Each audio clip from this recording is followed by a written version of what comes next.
my feet. Step in style. Walk in wellness. Saudara Puan Maharani kembali terpilih menjadi Ketua DPR RI setelah melalui rapat perwakilan partai politik usai pelantikan anggota DPR. Sebagai pimpinan DPR, Puan akan dibantu 4 wakil ketua.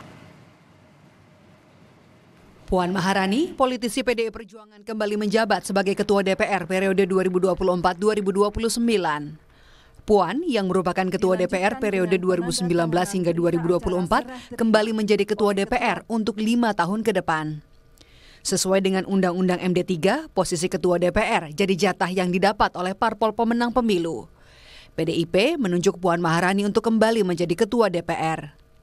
Puan akan didampingi 4 orang wakil ketua, yakni Sufmi Dasko Ahmad dari Gerindra, Adis Kadir dari Golkar, Cucun Samsurijal dari PKB, dan Saan Mustopa dari Nasdem. Di pidato pertama, Puan berjanji menjadikan DPR terbuka pada masukan dan kritik dari masyarakat.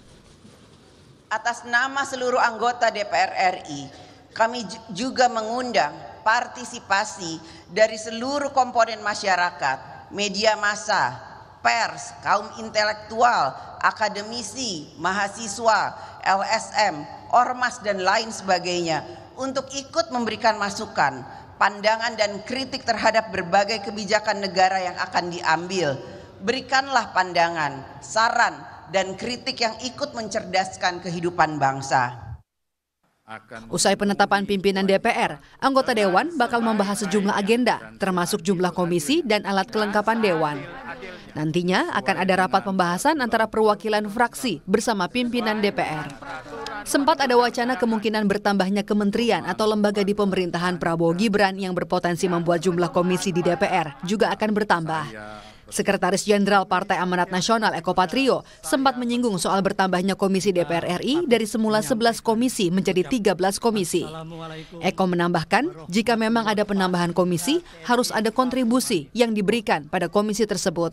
Ya, ini makanya belum diputuskan, kita nggak tahu nanti pas lagi paripurna mudah-mudahan sudah ada putusannya dan kita berharap sudah tahu harus menyikapi seperti apa. Pastinya kita akan nyiasatin karena kan kebetulan nanti mitranya akan bertambah. Nah, tentunya di kita juga harus ada memberikan kontribusi juga di komisi, terutama penambahan dari 12 dan 13. Siapakah orang-orangnya itu?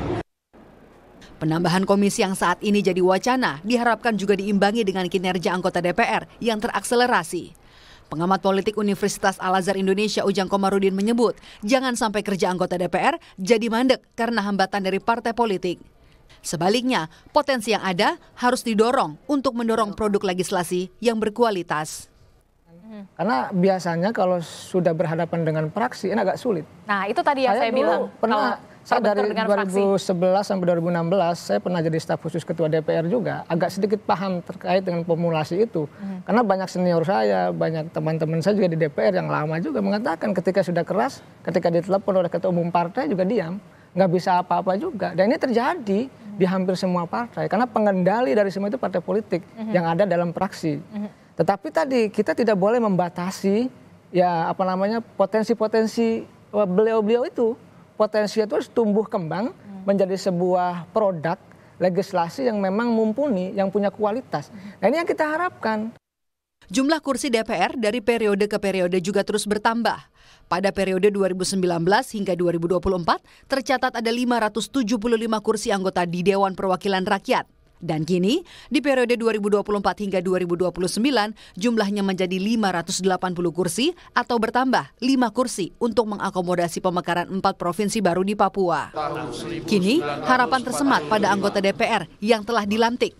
Sumpah jabatan yang sudah diucap kini ditunggu untuk menjadi bukti dan bukan sekadar janji. Tim Liputan, Kompas TV.